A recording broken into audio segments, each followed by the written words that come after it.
Hello everyone, welcome back to Biovision academy.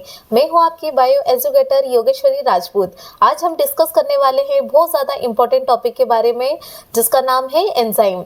Okay, तो ये BSc या फिर 9th क्लास और 11th क्लास अगर आप स्टूडेंट हैं तो आप ये लेक्चर आपके लिए बहुत ज़्यादा इंपॉर्टेंट होने वाला है। ओके, तो एंजाइम्स होते क्या हैं? एंजाइम हमारी लाइफ के लिए बहुत ज़्यादा इंपॉर्टेंट होते हैं। ओके, हमारी बॉडी के अंदर जितनी भी प्रोसेस होती है हर जगह पर एंजाइम्स वर्क करते हैं। ओके, एंजाइम करते क्या है?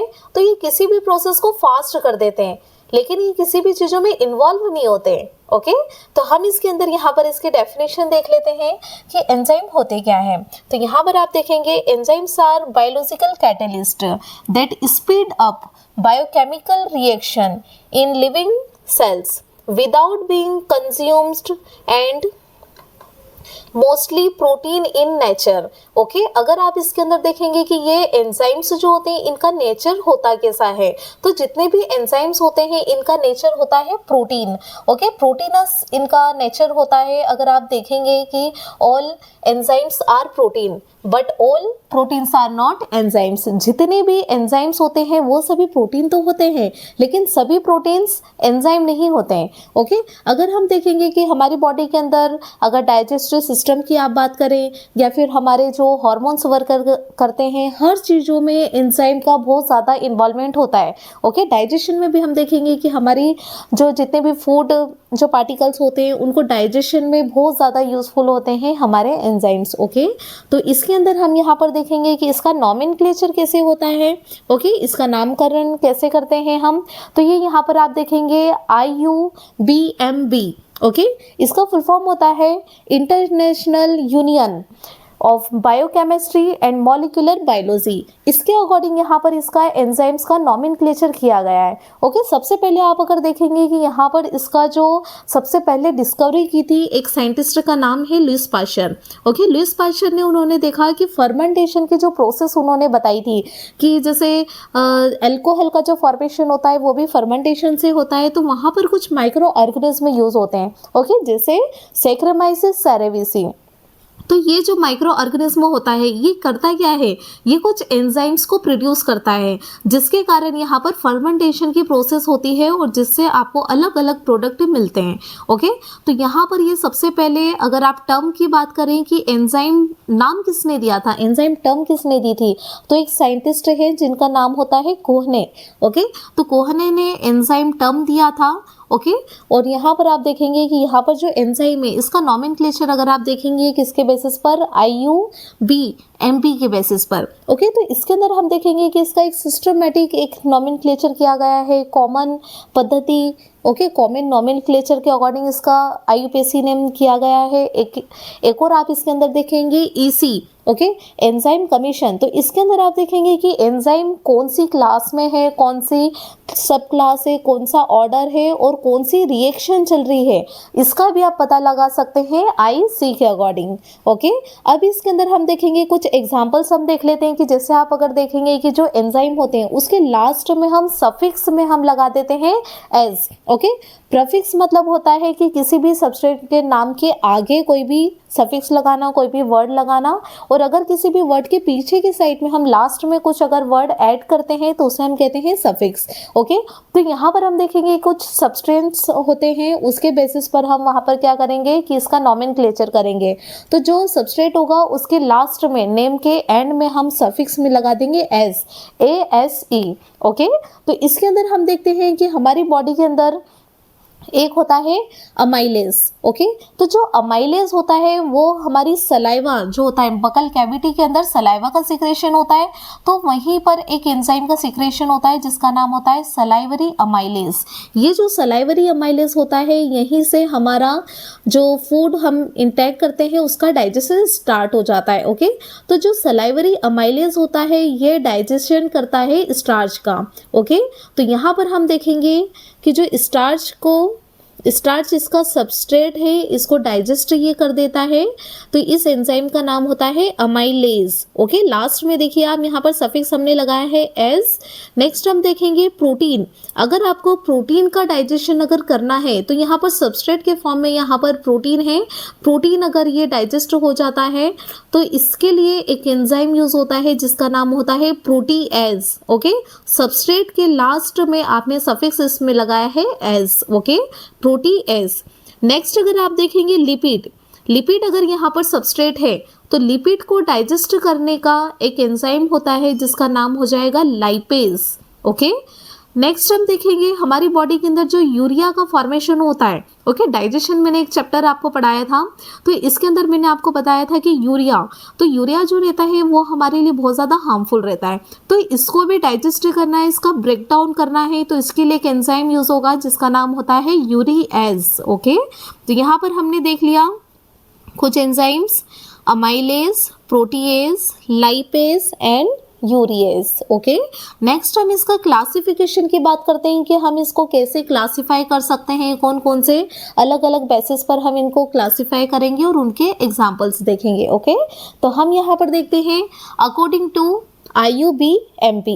IUBMP का full form international union of biochemistry and molecular biology. Okay, तो इसके अकॉर्डिंग यहाँ पर एंजाइम्स को क्लासिफाई किया गया है 6 मेजर क्लासेस के अंदर। ओके, तो इसके अंदर हम यहाँ पर देखेंगे सबसे फर्स्ट यहाँ पर होता है ऑक्सीडो रिडक्टेज।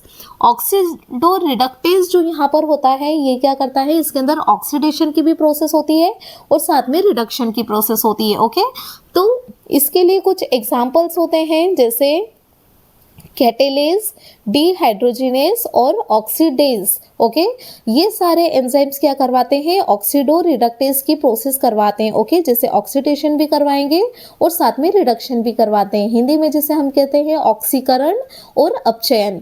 ठीक है, ये दोनों जो प्रोसेस करवाने वाले जो एंजाइम होते हैं वो होते हैं dehydrogenase enzyme, oxidase enzyme, okay, और catalase enzyme.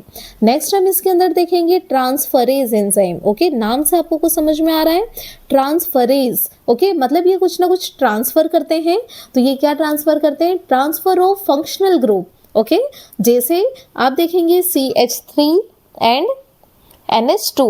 Okay, amine group, तो यहाँ पर ये क्या करते हैं, फंक्शनल ग्रुप को ट्रांसफर करते हैं। इनके एग्जाम्पल्स हो जाएंगे ट्रांसमिनेज एंड काइनेज। ओके, तो काइनेज एंजाइम जो रहता है ये किसका एग्जाम्पल है, ट्रांसफरेज एंजाइम का।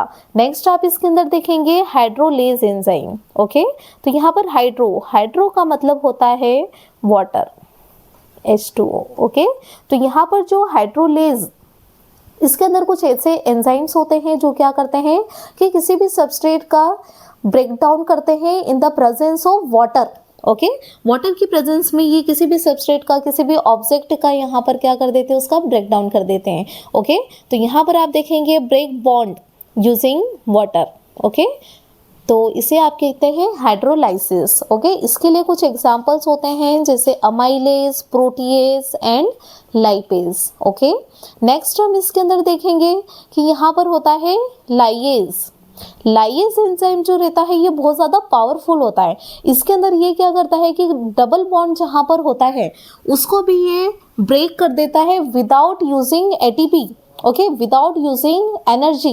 ये क्या करता है, किसी भी इसको एनर्जी की रिक्वायरमेंट नहीं है किसी भी डबल बॉन्ड को भी ब्रेक करने के लिए। ओके, सिंगल बॉन्ड तो इजीली ब्रेक हो जाता है, लेकिन डबल बॉन्ड को ब्रेक करना थोड़ा सा मुश्किल रहता है, लेकिन उसे भी ये बिना एनर्जी के ब्रेक कर सकता है। ओके, तो इसके अंदर आप देखेंगे कि यहाँ पर होता है कुछ एग्जाम्पल्स, जैसे होता है decarboxylase enzyme and aldose enzyme. Okay, next इसके अंदर देखेंगे आप आइसोमरेज एंजाइम। आइसोमरेज एंजाइम जो रहते हैं वो क्या करते हैं, किसी भी मॉलिक्यूल को कन्वर्ट कर देते हैं उसी के आइसोमर के अंदर।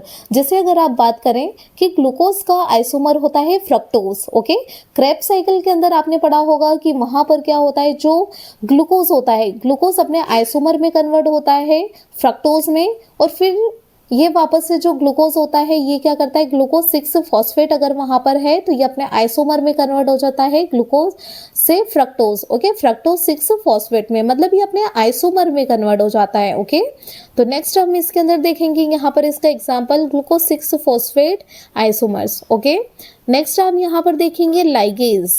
तो लाइगेज एंजाइम जो रहता है इसे हम बोलते हैं मॉलिक्यूलर ग्लू। ओके, ये ही गोंद की तरह वर्क करता है। अगर आप देखेंगे बायोटेक्नोलॉजी के अंदर हमने पढ़ा है कि डीएनए के हम छोटे छोटे से फ्रेगमेंट्स कर देते हैं, या फिर उसे प्लाज्मिड के अंदर जब किसी भी फ्रेगमेंट को ऐड करना रहता है तो उसे हम जोड़ते किससे हैं, लाइगेज एंजाइम से। उसके अलावा हमने रेप्लिकेशन के अंदर भी पढ़ा था कि वहां पर जो डिसकंटिन्यू स्ट्रैंड था वहां पर छोटे छोटे से फ्रेगमेंट बने थे डीएनए के, जिसे हम कहते हैं ओकाजाकी फ्रेगमेंट्स। तो वो सारे फ्रेगमेंट्स को भी ज्वाइन करना रहता है, तो उसे भी ज्वाइन करने के लिए हमने यूज किया था लाइगेज एंजाइम। ओके, तो ये जो लाइगेज एंजाइम होता है वो हमारे लिए बहुत ज़्यादा इंपॉर्टेंट होता है, क्योंकि ये क्या करता है, मॉलिक्यूल को ज्वाइन करने का काम करता है। ओके, तो यहाँ पर हम देखेंगे join two molecule using ATP. यहाँ पर एटीपी एनर्जी की रिक्वायरमेंट होती है। ओके, इसके एग्जाम्पल हो जाएंगे DNA, ligase and carboxylase. Okay, तो ये कुछ हमने क्लासिफिकेशन देखे और उसके साथ में उसका फंक्शन देखा है, और साथ में हमने इसके कुछ एग्जांपल्स देखे कि कहाँ कहाँ पर कौन सी रिएक्शन के लिए कौन कौन से एंजाइम यूज होते हैं। ओके, नेक्स्ट हम अगर इसके मैकेनिज्म की बात करें कि ये जो एंजाइम होते हैं ये वर्क किस तरह से करते हैं, इसका मैकेनिज्म कैसा होता है। ओके, तो यहाँ पर आप देखेंगे कि ये जो एंजाइम होते हैं ना ये बहुत ज़्यादा स्पेसिफिक होते हैं। ओके, ये किसी भी सबस्ट्रेट से नहीं जुड़ जाते हैं। ओके, हर एक सबस्ट्रेट के लिए एक स्पेसिफिक एंजाइम होता है। ओके, जैसे आप यहाँ पर देखेंगे कि लॉक एंड की हाइपोथेसिस भी हम इसके अंदर आगे पढ़ेंगे कि एक स्पेशल ताले के लिए एक स्पेशल चाबी होती है जो उसे खोल पाती है। ओके, किसी भी ताले को कोई और चाबी नहीं ओपन कर पाती है, खोल नहीं पाती है। ओके, तो ऐसा क्यों होता है, क्योंकि उसके अंदर का जो स्ट्रक्चर होता है वो उसी लॉक के जैसा होता है, सिमिलर होता है। ओके, तो हम इसके अंदर यहाँ पर देखेंगे कि ये जो एंजाइम है ये सबस्ट्रेट के साथ में मिलकर किस तरह से किसी भी रिएक्शन को फास्ट करवाएगा, या कैसे प्रोटीन का या प्रोडक्ट का यहाँ पर प्रोडक्शन करवाएगा। अगर आप देखेंगे कि यहाँ पर सपोज मैं यहाँ पर एक पॉइंट लेती हूँ, यहाँ पर ए एक पॉइंट है। ओके, यहाँ से आपको जाना है बी पॉइंट तक। ओके, तो यहाँ पर कभी क्या होता है कि कोई रिएक्शन जो रहती है तो उसमें ये इस तरह से ये यहाँ से ऊपर यहाँ पर जाएंगे और फिर यहाँ से वापस नीचे आएंगे, इसमें बहुत ज़्यादा टाइम वेस्ट होता है। ओके, एनर्जी की भी बहुत ज़्यादा रिक्वायरमेंट होती है इसमें। ओके, लेकिन यहाँ पर हम क्या करते हैं, जो एंजाइम्स होते हैं वो क्या करते हैं कि अपना माइंड यूज़ करते हैं और वो क्या करेंगे कि वो उस ड्यूरेशन को बहुत शॉर्ट कर देते हैं। ओके, कैसे करेंगे कि एक नया रास्ता निकाल लेते हैं। ये क्या करते हैं कि यहाँ से एक शॉर्टकट निकाल लेंगे। ओके, क्योंकि इनको क्या करवाना है, रिएक्शन को बहुत जल्दी फास्ट करवाना है। इसके अंदर कम एनर्जी की रिक्वायरमेंट लगेगी, कम टाइम यूज होगा यहाँ पर। ओके, तो यहाँ पर क्या होता है कि ए पॉइंट से बी पॉइंट तक जाने के लिए एक नया रास्ता निकाल लिया है एंजाइम ने।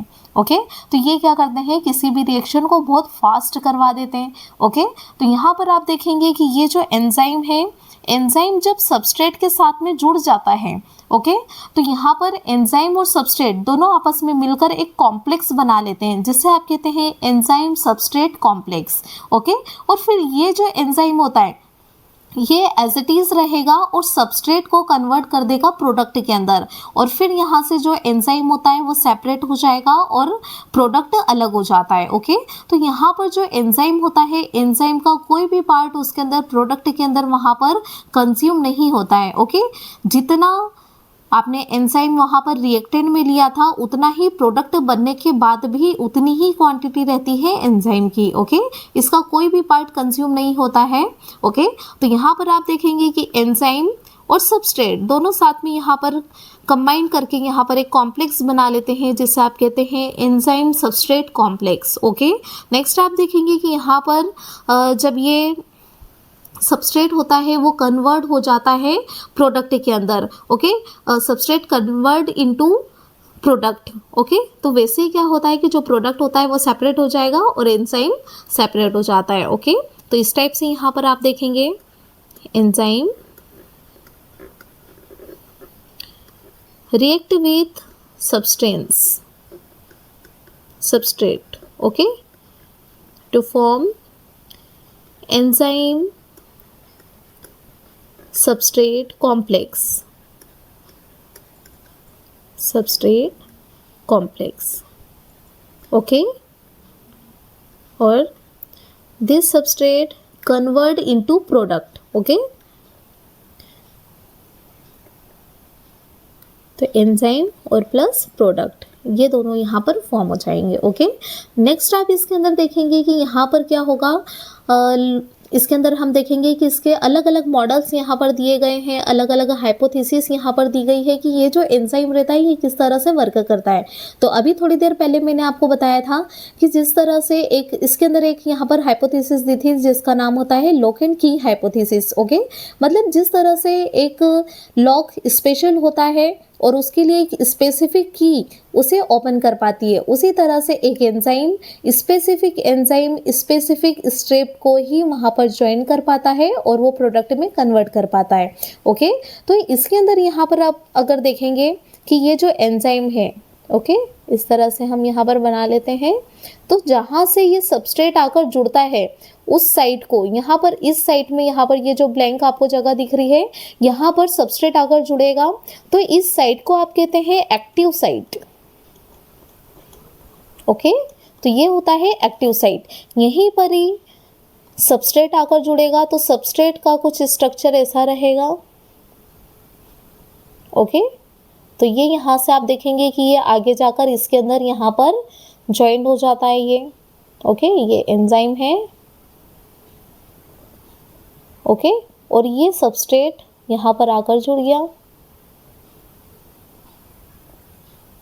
ओके। तो यहाँ पर ये कॉम्प्लेक्स बन चुका है जिससे आप कहते हैं एंजाइम सबस्ट्रेट कॉम्प्लेक्स, ओके। तो ये इस तरह से यहाँ पर बन जाता है, ओके। यहाँ पर आप देखेंगे कि ये एंजाइम जो रहता है ये कैसा रहता है, रिजिड होता है, कठोर होता है, ओके। यहाँ पर इसका जो एक्टिव साइट रहेगा ये कठोर रहता है, रिजिड होता है, तो वहाँ से जो सबस्ट्रेट रहेगा वो इजीली वहाँ पर आकर उससे बाइंड कर लेता है, जुड़ जाता है, ओके। लेकिन आप नेक्स्ट मॉडल इसके अंदर देखेंगे इंड्यूस्ड फिट मॉडल, ओके। तो इंड्यूस्ड फिट मॉडल के अंदर अगर आप देखेंगे कि जो एंजाइम होता है उसका जो एक्टिव साइट होता है वो बहुत फ्लेक्सिबल होता है, ओके। उसका कोई शेप वहाँ पर फिक्स नहीं होता है, वो बहुत ज़्यादा लचीला है, फ्लेक्सिबल है।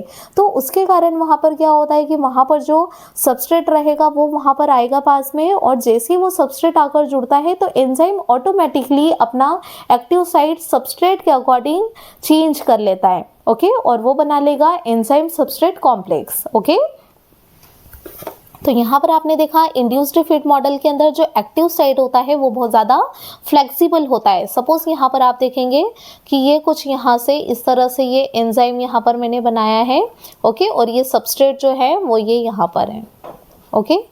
ये सबस्ट्रेट है और ये एंजाइम है। अब इसे यहाँ पर फिट करना है तो ये बहुत ज़्यादा फ्लेक्सिबल है, ये अपना शेप किसी भी बेसिस पर चेंज कर सकता है।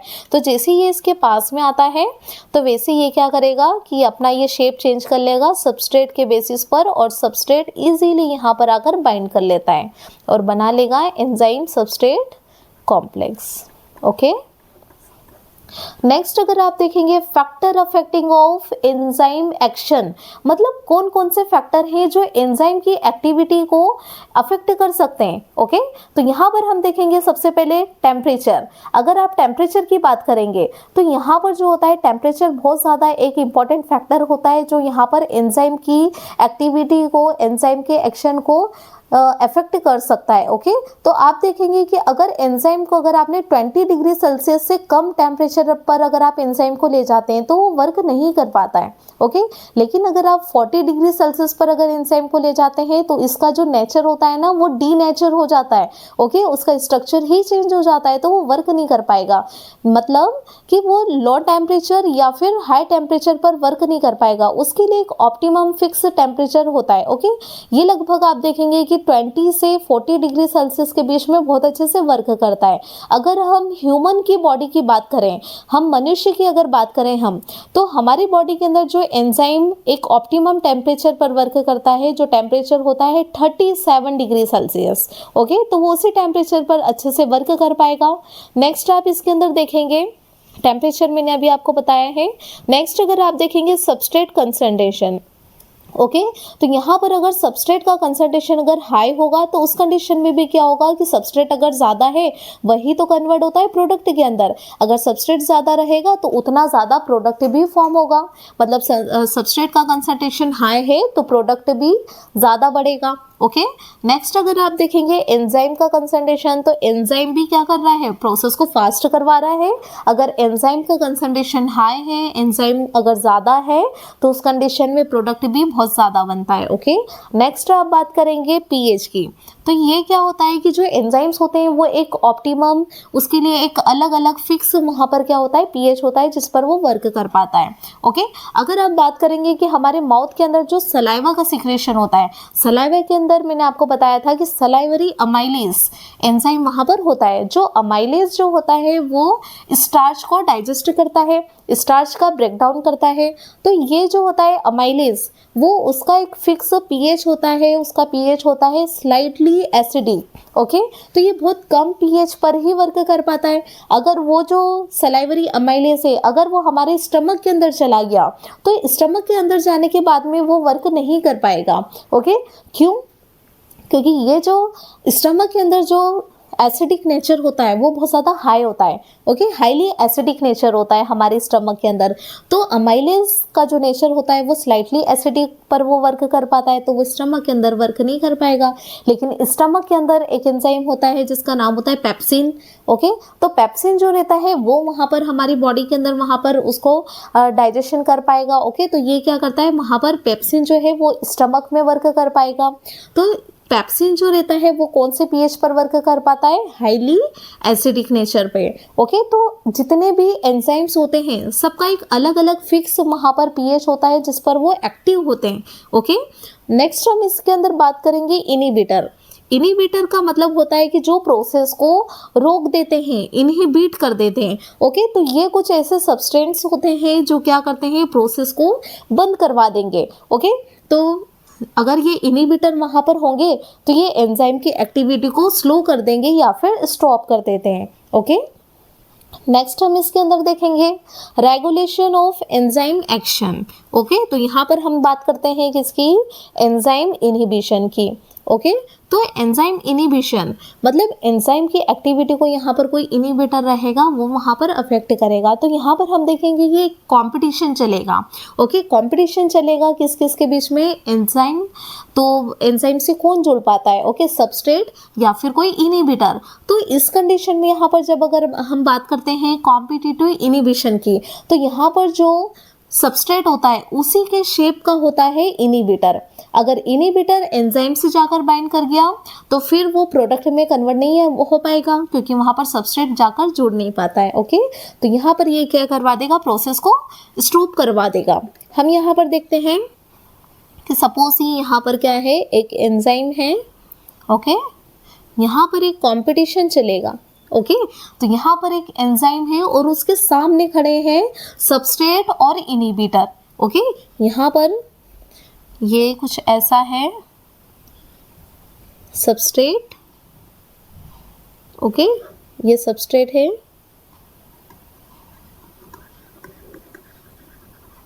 ओके और ये उसी के शेप का ही होता है इसलिए ऐसा ही शेप में बनाने वाली हूँ।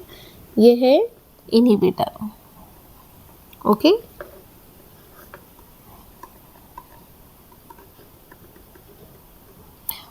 अब ये यहाँ पर इसमें कंपटीशन चलेगा कि कौन जल्दी फास्ट यहाँ पर जल्दी से आता है और एंजाइम से जाकर बाइंड करता है। ओके तो यहाँ पर क्या होता है कि जो इनिबिटर होते हैं ना वो बहुत फास्ट यहाँ पर जल्दी से आते हैं और एंजाइम से जाकर बाइंड कर लेंगे। तो जैसे ही यहाँ पर क्या होगा, इनिबिटर इस एंजाइम से यहाँ पर आकर जुड़ेगा तो वैसे ही क्या होता है कि वहाँ पर सबस्ट्रेट थोड़ा सा स्लो आ रहा था। ओके तो ये सबस्ट्रेट वहाँ पर जुड़ नहीं पाएगा। जैसे सबस्ट्रेट अगर नहीं जुड़ पाया तो फिर क्या होगा, प्रोडक्ट नहीं बन पाएगा। ओके तो इस कंडीशन में क्या होता है कि इनिबिट हो जाती है प्रोसेस। ओके लेकिन नेक्स्ट हम इसके अंदर देखेंगे कि जो होता है नॉन कॉम्पिटिटिव, मतलब यहाँ पर जो इनिबिटर रहेगा वो कंपटीशन में पार्टिसिपेट नहीं करेगा लेकिन ये फिर भी यहाँ पर क्या कर देता है, प्रोसेस को स्टॉप कर देगा। तो आइए देखते हैं कैसे करता है ये। तो हम यहाँ पर देखेंगे कि ये एंजाइम है। ओके यहाँ पर कोई भी इनिबिटर पार्टिसिपेट नहीं करेगा। ओके उसके सामने केवल यहाँ पर है सबस्ट्रेट। ओके, ये है सबस्ट्रेट। अब ये यहाँ पर इनहिबिटर पीछे छुप कर देख रहा है, ओके, कि ये कैसे जुड़ता है, देखते हैं सबस्ट्रेट कैसे जुड़ पाता है। इनहिबिटर ऐसा सोच रहा है, ओके, यहाँ पर है इनहिबिटर।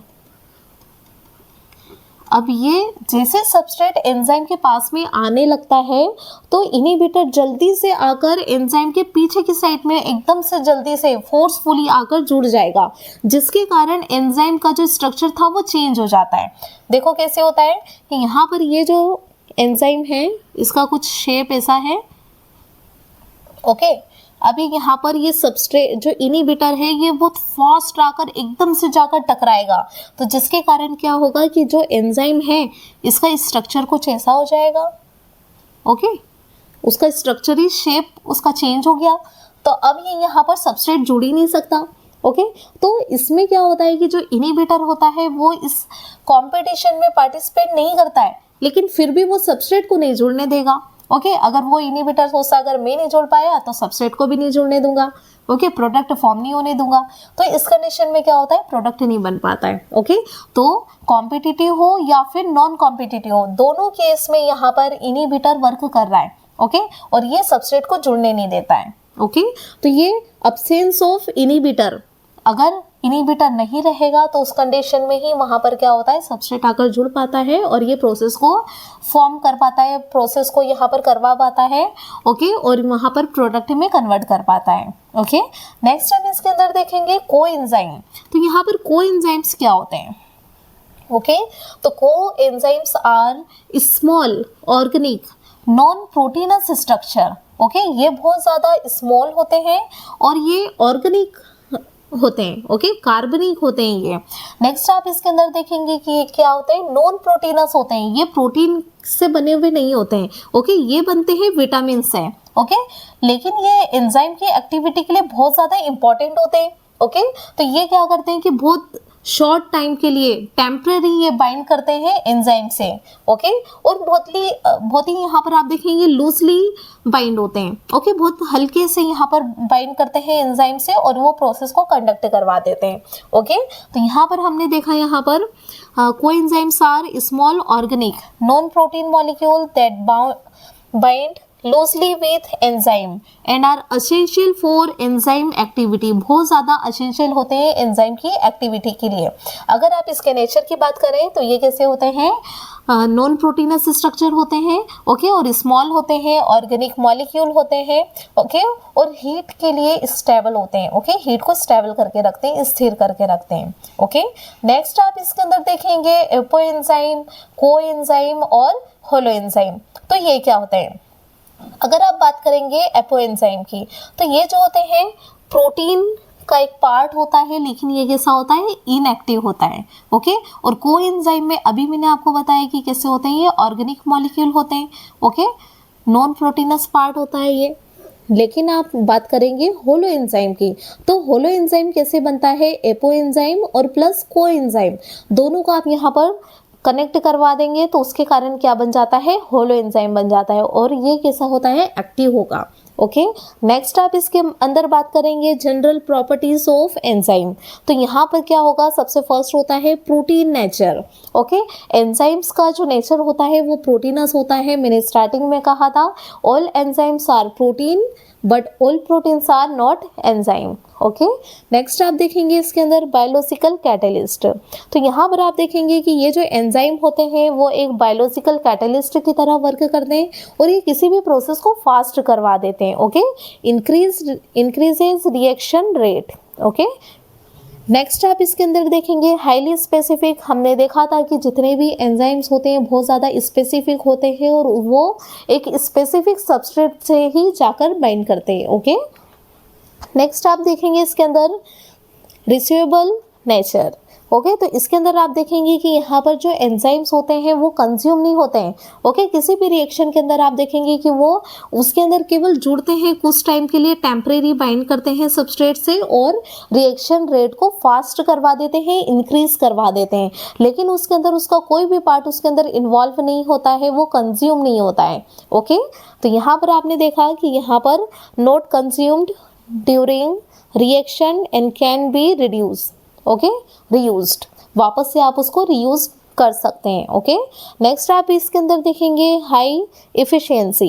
तो ये यहाँ पर क्या होता है कि इसमें एंजाइम क्या कर रहा है, केवल ये क्या करवाता है, प्रोसेस को फास्ट करवा देता है। तो बहुत स्मॉल अमाउंट में इसकी रिक्वायरमेंट होती है, बहुत कम रहेगा तब भी ये क्या करवा देगा, प्रोसेस को कंडक्ट करवा देता है, फास्ट करवा देगा, इंक्रीज करवा देगा। ओके, नेक्स्ट आप इसके अंदर देखेंगे ऑप्टिमम टेम्परेचर। तो अभी हम डिस्कस कर चुके हैं कि हर एक एंजाइम का एक अलग अलग पीएच और टेम्परेचर होता है जिस पर वो अच्छे से वर्क कर पाते हैं। अगर हम ह्यूमन की बात करें तो इसके अंदर जो एंजाइम्स होते हैं वो 30 डिग्री सेल्सियस पर अच्छे से वर्क कर पाते हैं। ओके, नेक्स्ट आप देखेंगे ऑप्टिमम पीएच। तो ये यहाँ पर एक अलग अलग यहाँ पर स्पेसिफिक पीएच होता है अलग अलग एंजाइम्स के लिए। ओके, नेक्स्ट हम बात करेंगे इसमें affected by substrate concentration. Okay, मतलब यहाँ पर अगर सबस्ट्रेट का अगर कंसंट्रेशन हाई है तो वहाँ पर क्या होता है कि जो प्रोडक्ट बनता है वो भी इंक्रीज होता है, इसकी जो रेट होती है वो इंक्रीज हो जाती है, प्रोडक्ट भी ज़्यादा फॉर्म होगा। ओके, नेक्स्ट आप यहाँ पर देखेंगे सेंसिटिव टू इनिबिटर। अगर वहाँ पर एंजाइम की एक्टिविटी के अंदर वहाँ पर इनिबिटर अगर आ जाता है तो वो प्रोसेस को स्टॉप कर देता है, इनिबिट कर देता है। ओके, तो इस पूरे कंप्लीट लेक्चर के अंदर हमने पूरा डिस्कस किया है पूरा कि एंजाइम होते क्या है, उसकी डेफिनेशन आपने देखी, किस तरह से ये वर्क करता है। ओके, इसका nomenclature, classification, okay, mechanism and आपने इसके अंदर देखा इसका जो आपने अलग अलग मॉडल्स आपने देखे, इंड्यूस्ड रिपीट मॉडल आपने देखा, लॉकेट की हाइपोथेसिस आपने देखी है। ओके, और यहाँ पर आपने देखे कि इसके क्या क्या प्रॉपर्टीज होती है। ओके, तो ये बहुत ज़्यादा इंपॉर्टेंट टॉपिक होता है। ओके, बीएससी के स्टूडेंट के लिए अगर आप 9th क्लास में हैं या फिर 11th क्लास में हैं तो भी ये टॉपिक आपको वहाँ पर मिलेगा। ओके, नेक्स्ट लेक्चर में हम मिलते हैं प्रोटीन के साथ में। Okay, thank you.